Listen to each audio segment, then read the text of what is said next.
All right, welcome back to RETCON. I hope you're having an awesome time so far. Our next session will be led by Jeff Koch. He is the Chief Innovation Officer and Chief Information Officer at Mill Creek Residential. Please join me in welcoming Jeff to our virtual stage. Thank you very much. I appreciate you having me today. Very excited to share with y'all a little bit into the world of connectivity, cybersecurity, and innovation. All those topics are near and dear to my heart as we just go through a world that's ever changing in front of us right now with COVID and everything that's happening there. We're seeing changes in the market, changes in technology, the need for good technologists to come in and really build out strategies that tie to revenue, cost savings, and productivity gains. And so really excited to go through that today. A little bit of background on myself. I've been in the real estate world for about 5 years. Before that, I came from global chemical manufacturing, so a very different world altogether, but rose up through the technology ranks there and was actually a global chief information security officer for a Fortune 500 company where I literally fought nation states every day. So cybersecurity to me is dear to my heart. So as I came into the real estate world and started really driving technology, I made sure cybersecurity was a core fundamental belief in everything that we do, from a data privacy, data risk, and governance standpoint. And so now in my position at Mill Creek running innovation and technology, I actually have 4 different groups. My first group is traditional IT, so back-end functions, business functions, as well as helping the business grow revenue cycles through that. Then outside of that, I have a community technology group. So this is a group that focuses exclusively on the design, the implementation, and the management of all of our technology in our buildings, from low voltage to 5G to Wi-Fi to smart home to IoT networks, Internet of Things, all those stuff falls into that community technology group. Then I have ESG, which ESG focuses on environmental, social, and governance.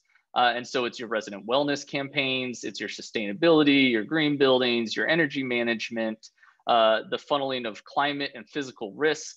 So all those things tie into ESG. And then my final group is innovation. And innovation is more of a think tank, thinking about the future of how technology influences our decisions, where we build, how our residents, experiencers are impacted, not only today, but 5, 10, 15, 20 years down the road. And how do we use technology as a competitive advantage? So that's the lens that I'm talking to you all through today. Mill Creek is a multifamily developer with about 20,000 units under management and another 13,000 units in the pipeline. So we have a national presence all up down the West Coast, all up and down the East Coast, and then scattered through Denver, down into Texas, Nashville, Phoenix, and a few other locations as well in the central part of the US.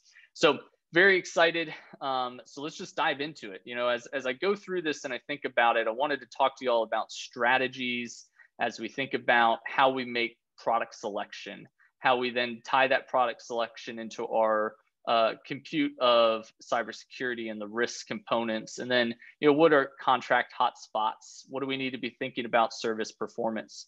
So let's start at connectivity. You know, connectivity is incredibly important, and what I really consider a digital foundation. So we spend all this money, millions of dollars, building buildings on the foundation and the way the building is architected. But we need to be thinking about our digital foundation too. So how does the building connect? How do we keep residents connected to the lives through their internet connections? Whether that be cellular, whether that be a physical connection, whether that be Wi-Fi, private LTE.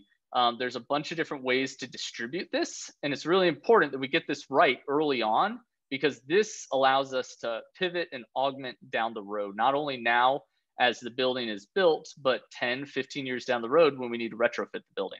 And so it's very important that we put in the proper pathways, that we put in the proper conduit, Smurf tube, whatever it may be, so that we're able to augment that design as the needs of our residents grow.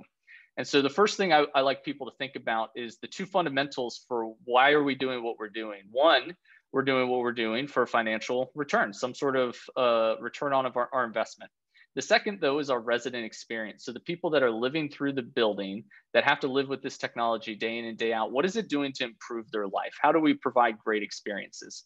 So when you think about connectivity, you think about, well, what is the resident experience? When they walk up to a building as a prospect, before they even become a resident, What's that experience to them? How easy is it to get into the building? What's the access control look like? Is it a touch screen where they can call the front office really easily and someone pops up on the screen and says, hey, welcome to our building. Please come on in, meet me in the lobby, and I'll take you from there.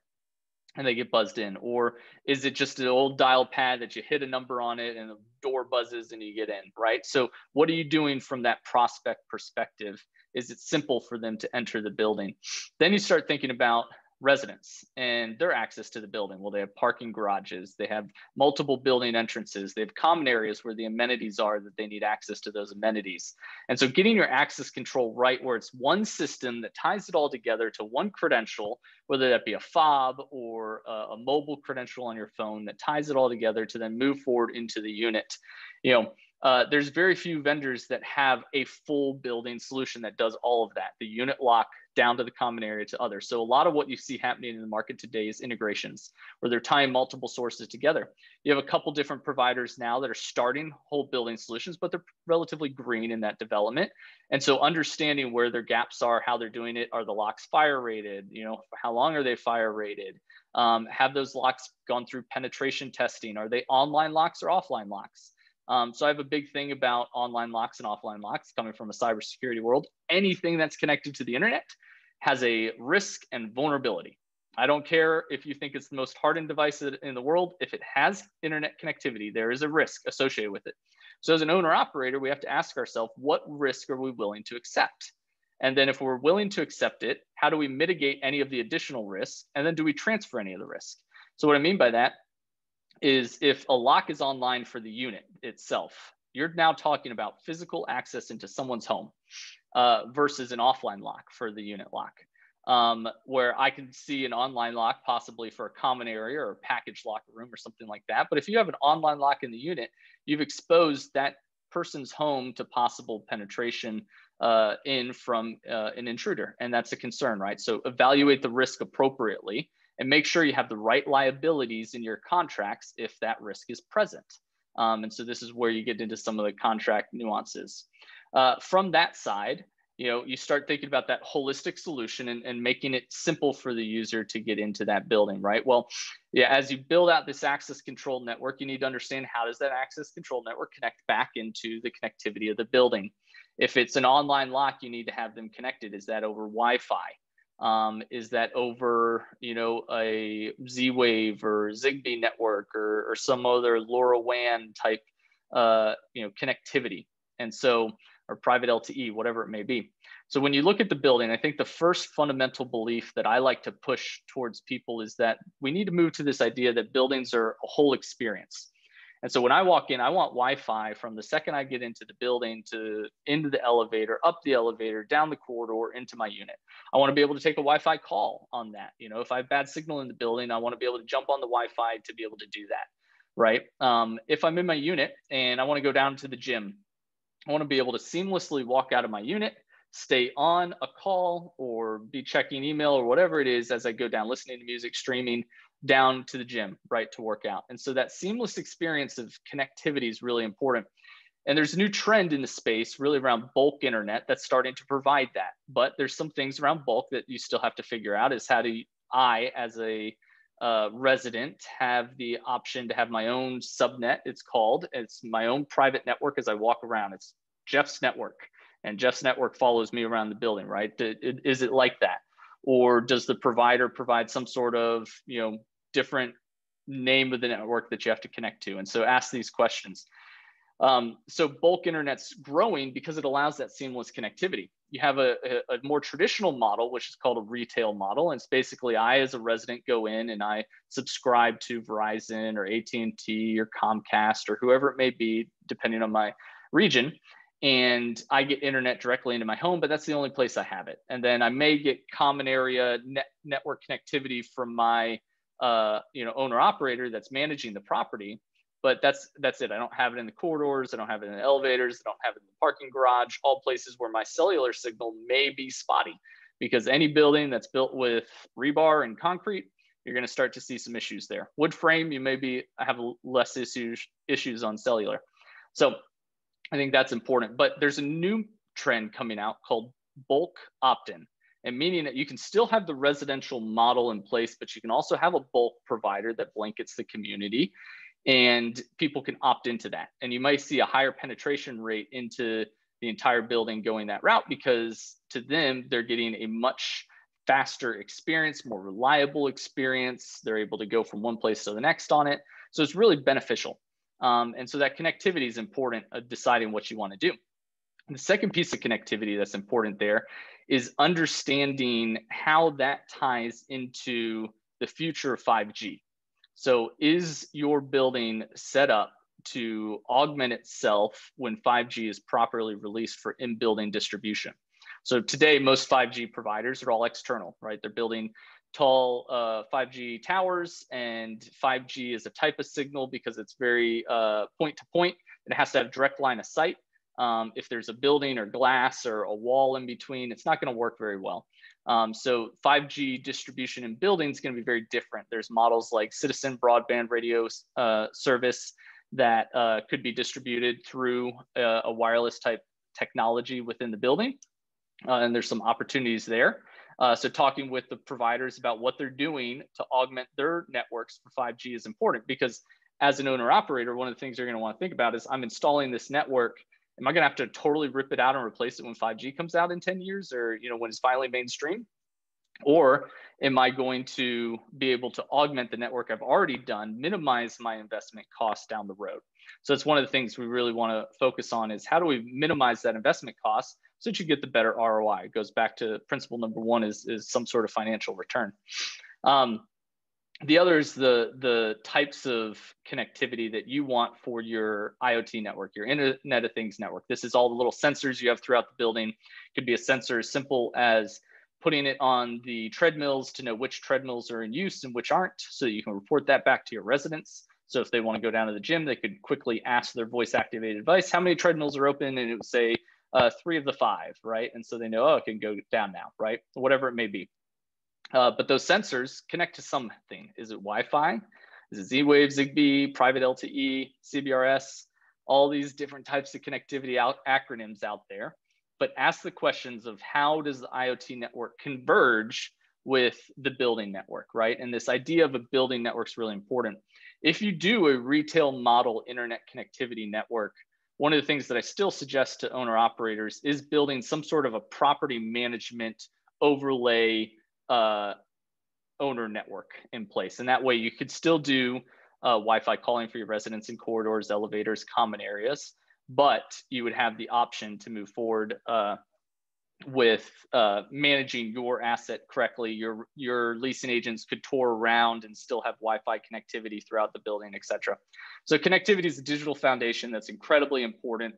A lot of areas in there to focus on, warranty, performance. So if you go to bulk internet, you have one provider in the building. Performance is absolutely a necessity for your residents, right? People care about speed and reliability when it comes to internet. I don't necessarily care who my internet comes from if I have fast speeds and it's reliable, right?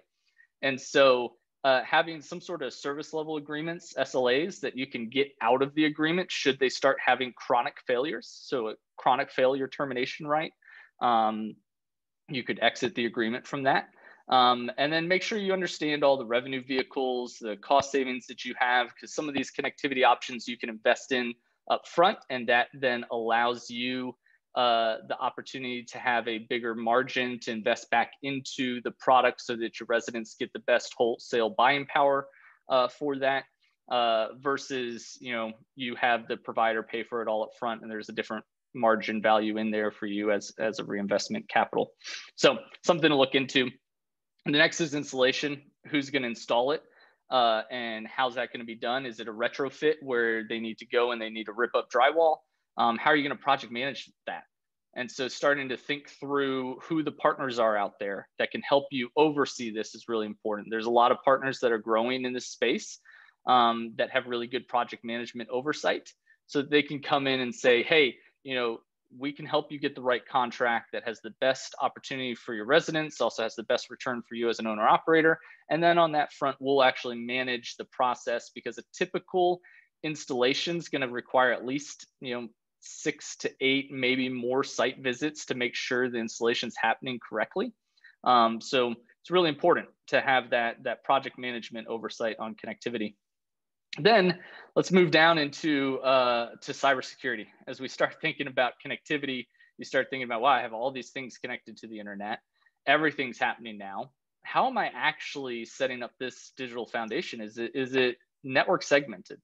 So what I mean by that is, do you have multiple different networks that allow one for the residents traffic to go over, for your property management traffic to go over, for maybe your cable provider or cable TV person, or are they all on one converged? And if they are, how are you properly setting up the firewalls in between each of those networks?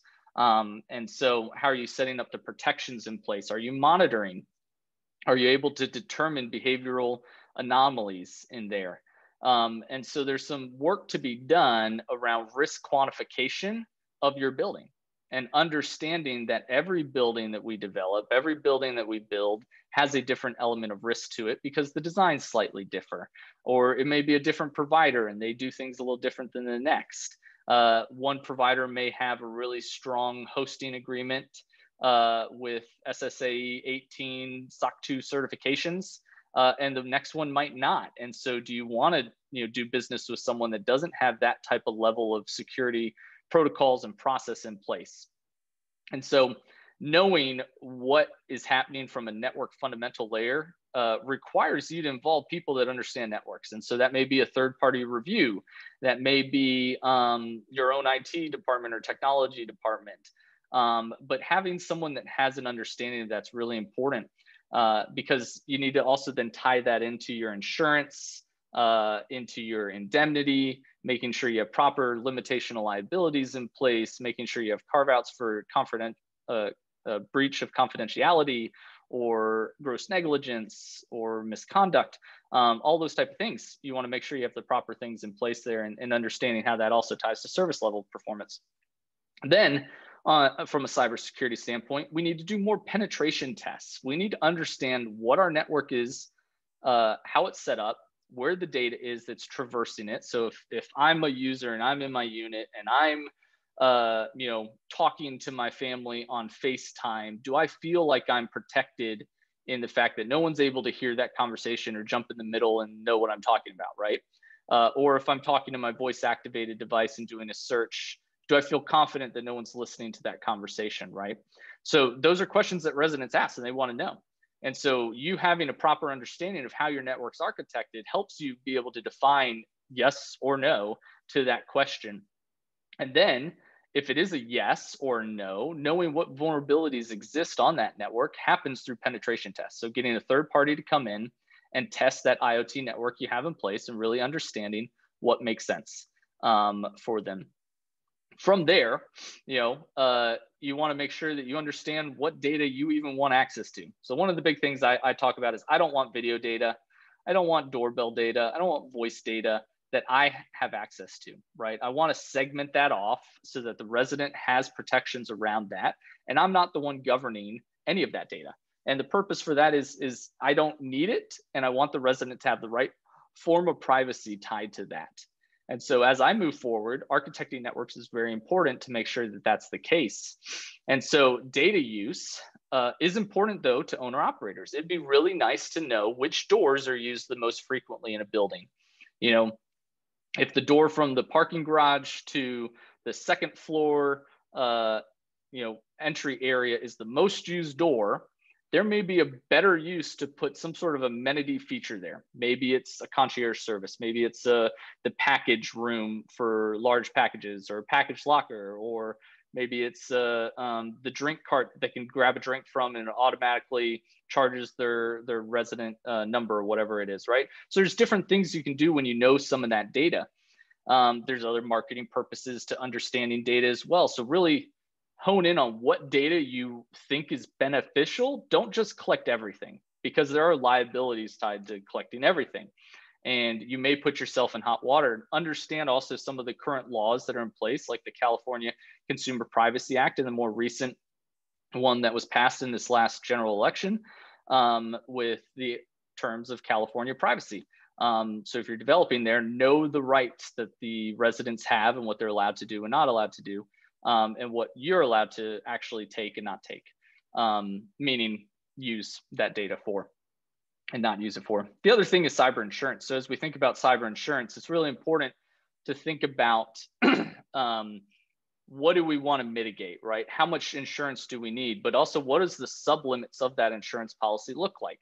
So if I have a $5 million cyber insurance policy across my company, but I have a sublimit of only $250,000 for a phish fraud, meaning that someone phished me over email, they got my username and credentials, they got into the system and they stole all this user data, but my sublimit was only $250,000 for that. I'm now in trouble. I don't get that cap of $5 million. I only get the $250,000, and I'm going to pay the rest of that out of pocket. That's a concern. So really understanding your cyber insurance policies is very important, so that you're well protected as you go into this. So it leads me into innovation. There's a lot of risks, there's a lot of concern, but there's a lot of really cool things happening. And I think that's important for everyone to understand, is that there are some technologies that are flash in the pan, not worth doing, but then there are others that have really good returns on them. So I break it down into two categories as I think about things high level. You have your revenue type opportunities, you have your cost savings type opportunities, right? So revenue opportunities in innovation spaces, you all have rooftops. What are you doing with them? Are there potential leases that you could do with those rooftops? 5G, solar, there's opportunities there possibly. So thinking about that as a revenue opportunity. EV charging, so all these electronic vehicles, is there some sort of new road to how to enter the EV market? And there's partners and vendors coming up in this space that are doing that. Bulk Wi-Fi, there's money tied to that. Smart home, but smart home from a very specific use case, thermostat, access control, leak detection, voice activation, all tied into that. Lighting, making it beneficial to the user of the unit, the resident themselves, and going from there. You have digital signage, variable advertising in specific locations, but not too much. Package management, indoor air quality, co-working spaces in your common areas, grab and go food dispensers, those type of things. All could be revenue opportunities depending on how you look at them, how you innovate in those spaces. Maybe in how we architect a building today. How does the resident prospect come into the building? Is it done differently now that we have COVID type procedures where we need people to enter buildings differently and safely following social distancing criteria? Maybe the leasing offices all need to be on ground floor versus some being up on a club floor. Maybe not. Maybe they have separate elevators. Who knows? So different things to think about from that. Then you get into the productivity and cost savings of innovation. So you have access control, which I talked about earlier. The seamless access control methodology provides and enables so many different types of services, from food delivery, pet walkers, concierge services, dry cleaners, package delivery. All that stuff ties to access control. Self-touring ties to access control. So being able to innovate in self-touring and really focus on the areas where it makes the most sense. How do I get a prospect online through a chatbot, maybe into a building, guide them through the building on a virtual map, and then be able to close the deal on the back end, tying them directly into an application and connecting them with a virtual leasing agent who can talk to them over the phone and close the deal, right? So how do you do that? How do you automate that? Do you have the right infrastructure in place from a technology-wise to do geofencing so you know where they're in the gym, and a pop-up comes on the phone saying, hey, welcome to our gym. Here's what our gym's all about. Going through it from that way. And then you have smart lighting, just being able to reduce the amount of electricity used in the building, the energy footprint. You have smart parking management where people can come in and find where spots are open or aren't open. You have video surveillance now that uses artificial intelligence to determine whether you had an issue or something that you should do an investigation on. You have smart garden sprinkler systems now that you can manage appropriately so you reduce your water usage. You have water flow monitoring and water leak detection, so you can notify residents as soon as something happens, or we're noticing that you're using more water than normal. Here's different ways to reduce your water usage, which reduces their bills, so there's a benefit to them. And then you have indoor air quality, which is a new thing, been around for a while, but new from the fact that it's definitely taken off with COVID. How do we clean air? How do we recycle air from outside in? To what degrees? So all these things tie into this, innovation of technology, but how do they all integrate appropriately to provide that return? make sure you're talking with the right people, make sure everyone's really understanding the conversations so that they get it from a business standpoint, from a financial return standpoint. There's definitely money here in this that is tangible, that's understandable. I think generally the market focuses too much on the experience sometimes and not also on the money. I think you have to combine both of them together to make a useful product that really provides a return to you as a owner operator, to your investors, to your shareholders, to the residents as people living in your communities. I think we can build some really cool communities that really make people's lives simpler and more effective. And so I really appreciate the time today. I appreciate going through all this information with y'all. And as I wrap up here, I thank you for the time. And if you have any questions, feel free to reach out to me. You can find me on LinkedIn and we'll go from there. So thank you all very much. Awesome. Thank you so much for sharing your insights with us, Jeff. The audience is giving you a big virtual round of applause. I appreciate it. Thank you very much. Awesome. All right. If you're looking for your next session, you can go ahead and check out your agenda to see where you're going next, or take some time to connect with your peers with some one-on-one virtual networking. Thanks so much, and we'll see you around.